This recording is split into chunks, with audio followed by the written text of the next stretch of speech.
Bem-vindo a bordo, eu sou o Cláudio Lucchesi, esse aqui é o Kowalski e estamos começando mais um Documento Revista Asas, junto com os nossos parceiros, a Embraer, a El Sistemas, Digex, ADTEC, Goodyear e Hangar 33. E fica já o nosso recado, gostou do vídeo? Dá o seu curtir e compartilha com os amigos, com seus grupos, com a galera toda, traz mais inscritos aqui pro canal e visita a nossa loja online, sempre com novidades. E vamos lá, né, Kowalski? De quem me pediu aqui para falar do P-40, pelo menos um mencionou dele ser um desses aviões injustamente menosprezados da Segunda Guerra. E isso tem lá a sua verdade, viu? O robusto Warhawk da Curtiss não chega nem perto da fama e do glamour dos Spitfire e Mustang, para falar só de caças aliados. Para não dizer que tem também quem até diga que ele já era obsoleto quando voou o protótipo. Mas foi isso mesmo? Vamos aos fatos. Quando os Estados Unidos entraram na guerra com o ataque japonês a Pearl Harbor em 7 de dezembro de 1941, o P-40 era só o que havia de caça moderno e em grande quantidade para a então Força Aérea do Exército Norte-Americano, a USAF. E assim foram à luta, quase sempre em inferioridade tática e muitas vezes também numérica, em teatros de operações insalubres, como a China e a Birmânia. E esses caças, com seus bravos pilotos, tiveram de aguentar a barra até que surgissem os novos caças, mais modernos, capazes de superar os caças inimigos, como o Zero japonês ou o Bf-109 alemão. E isso rolou também com a Força Aérea Britânica, a RAF, que mandou os seus P-40 para encarar o poderio alemão da Luftwaffe e os seus ases no norte da África e no Mediterrâneo.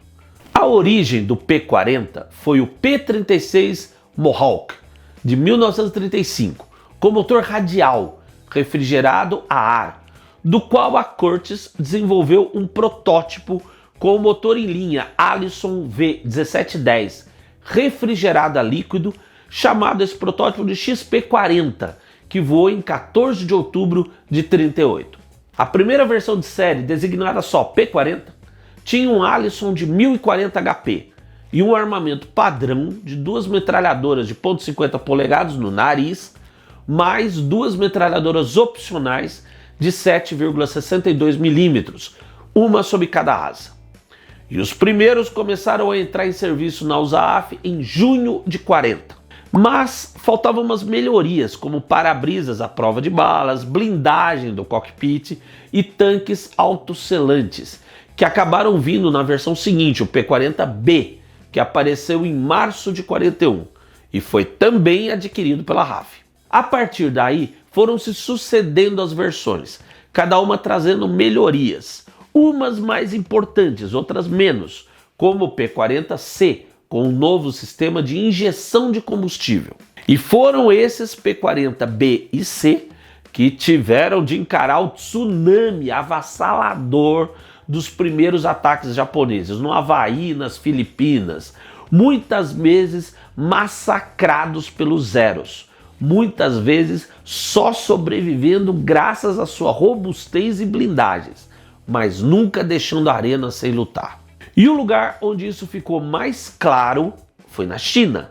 Em meados de 1941, ainda sem um estado de guerra declarado entre os Estados Unidos e o Japão Imperial, o governo norte-americano sancionou a criação de um grupo de pilotos voluntários na China, o AVG, que era subordinado ao comando chinês, mas liderado por um capitão da reserva da USAF, Claire Chennault.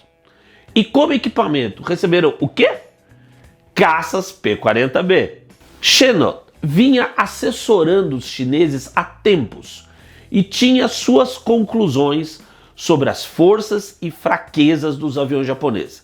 E aplicou tudo isso criando todo um conjunto de táticas de combate aéreo para os P-40 do seu AVG. E teve muito, mas muito sucesso, hein? Num primeiro combate, em 20 de dezembro de 41, junto com caças da RAF, os P-40 do AVG atacaram bombardeiros japoneses em Rangoon, e a turma de Chennault abateu 10 aviões inimigos, sem nenhuma perda. Com a pintura de enormes bocas de tubarão no nariz dos seus caças, o grupo voluntário logo ganhou e adotou o nome de Flying Tigers, os tigres voadores. Diz aí, conhece alguém que curte aviação ou história da Segunda Guerra, ou os dois, e nunca ouviu esse nome? Não dá, né? E o grupo voluntário era bom mesmo para escolher nomes, entre outras coisas. Eram 3 esquadrões, e olha os nomes. Primeiro, Adam and Eve, Adão e Eva. Segundo, Panda Bear, Urso Panda. E o terceiro, Hell's Angels, os Anjos do Inferno. Ao encerrar suas atividades comunidade voluntária em julho de 42, o AVG tinha destruído 286 caças e bombardeiros japoneses em combate, além de 20 a 30 seriamente avariados. E isso nunca tendo tido mais de 55 caças operativos. 9 de seus pilotos perderam a vida em combate e 4 foram dados como desaparecidos em ação. Enquanto isso, lá do outro lado do mundo, muitos dos P-40B e C fornecidos à RAF foram retransferidos pelos britânicos aos aliados soviéticos, que também iam receber muitos P-40 de diversas outras versões diretamente dos Estados Unidos. E ao mesmo tempo, principalmente no norte da África, a RAF continuou a usar os seus P-40 contra alemães e italianos.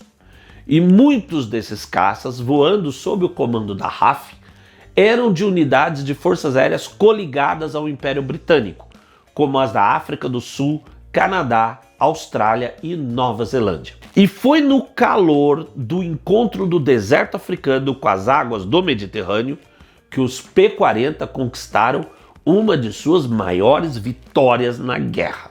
Em fins de março de 43, as forças militares lideradas pelos alemães na África tinham recuado até a Tunísia, sendo abastecidas por um tipo de ponte aérea da Luftwaffe a partir das suas bases na Sicília, até esse bastião fortificado na Tunísia. E isso movimentava uma grande frota de transportes, que iam dos trimotores Junkers Ju-52-3M até os monstruosos Messerschmitt Me-323D gigante, de 6 motores, capazes cada um de levar 10 toneladas de carga, uma capacidade imensa naquela época.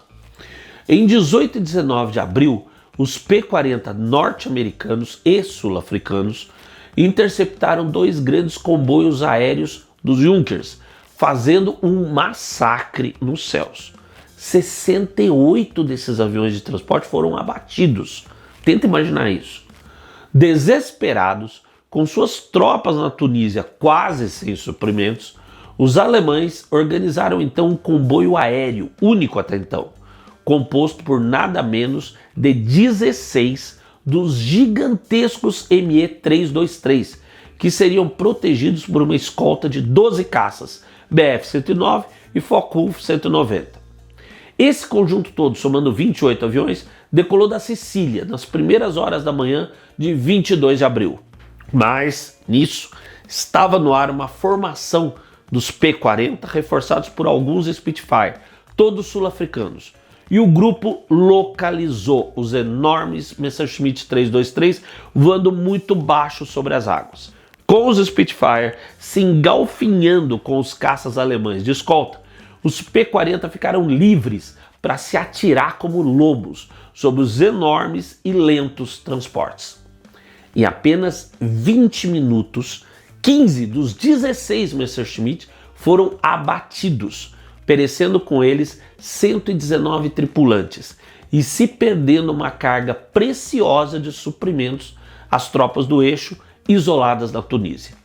Um único P-40 foi perdido. E como eu já citei, o caça da Curtiss foi também fornecido aos soviéticos. E essa sua atuação na Frente Leste, com certeza, é a menos conhecida de todos os teatros onde ele operou. E escuta essa. Por incrível que pareça, muitos dos P-40 entregues aos soviéticos eram de versões tropicalizadas. Afinal, o que é mais tropical que Murmansk em dezembro? E os motores Allison mostraram-se problemáticos em baixas temperaturas. E isso devia ter sido uma surpresa.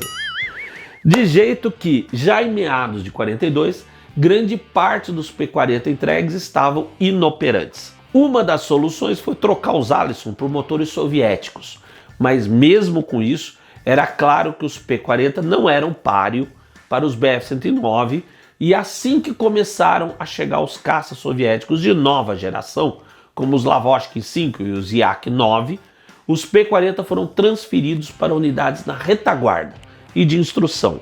Só umas poucas unidades os mantiveram na linha de frente. Enfim, em 30 de novembro de 44, foi entregue pela Curtiss o último dos quase 14 mil P-40 produzidos, um exemplar na versão N. E fechamos aí? Não, porque tem o Brasil. Como sabemos, quando foi criada no início de 41, a nossa FAB, a Força Aérea Brasileira, herdou uma aviação de caça de modelos ultrapassados. Mas a entrada dos Estados Unidos na guerra, no fim daquele ano, e a união do Brasil aos aliados, abriu a possibilidade de reequipamento de nossa aviação militar com modelos modernos, vindos dos Estados Unidos. Junto disso, o transporte de matérias-primas do Brasil para os Estados Unidos, realizado através de comboios, era de importância crucial para o esforço de guerra aliado. E impactando nessa rota logística vital estava a ameaça dos submarinos alemães e italianos, de modo que a proteção aérea do litoral do Nordeste brasileiro ganhou prioridade na estratégia aliada, resultando na construção de inúmeras bases aéreas, com destaque para a de Natal, no Rio Grande do Norte, que se tornaria o centro das atividades aéreas na região. E foi nesse cenário que, já em fevereiro de 42, a FAB recebia as suas primeiras aeronaves de combate modernas, que incluíam 10 caças Curtiss P-36 Hawk e 6 bombardeiros B-25B Mitchell. E na sequência, em abril, começaram a chegar os P-40, inicialmente da versão E. O primeiro grande centro de operações dos novos caças foi Fortaleza, e com a chegada em quantidades cada vez maiores, a sua operação se estendeu a Natal e no ano seguinte Recife e Salvador, só passando a ser operado bem mais ao sul, em Santa Cruz, no Rio de Janeiro, e em Canoas, no Rio Grande do Sul, em 44.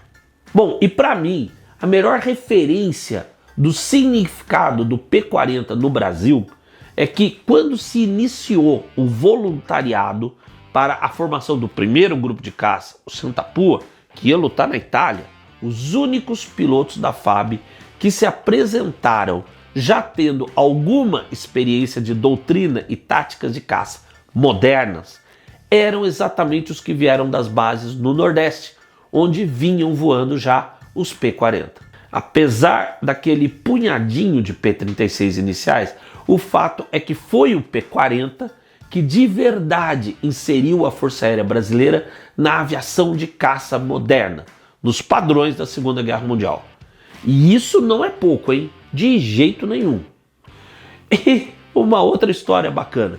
Em 17 de agosto de 44 foi criado em Natal o segundo grupo de caça, que 2 meses depois foi transferido para Santa Cruz, sendo a primeira unidade da FAB a receber os P-40 da versão final de produção, a N. Mas o lance dessa história é que os pilotos dessa unidade ficaram conhecidos como os 33 do Pacífico, pois a unidade deveria ser a segunda da caça da FAB a ir de fato a combate no exterior, no caso, no Pacífico, contra os japoneses. Por isso, inclusive, entre os instrutores norte-americanos que deram apoio ao treinamento, estavam veteranos dos Tigres Voadores, o coronel Bonavitz, mas a rendição japonesa aconteceu antes da unidade poder entrar em ação. Com o fim da guerra, assim como aconteceu em todas as nações que os operaram, os P-40 da FAB foram sendo logo desativados. Os últimos a operar numa unidade aérea de combate foram os do 1º Esquadrão do 14º Grupo de Aviação, o Esquadrão Pampa, em Canoas, que enfim encerrou as operações com o modelo em 1954. E essa foi a história, no mundo e no Brasil, desse Warbird clássico da Segunda Guerra, o P-40, que você assistiu aqui no canal da Revista Asas, comigo e com o Kowalski, o melhor da aviação e sua história e cultura no YouTube. Um grande abraço e até o próximo voo.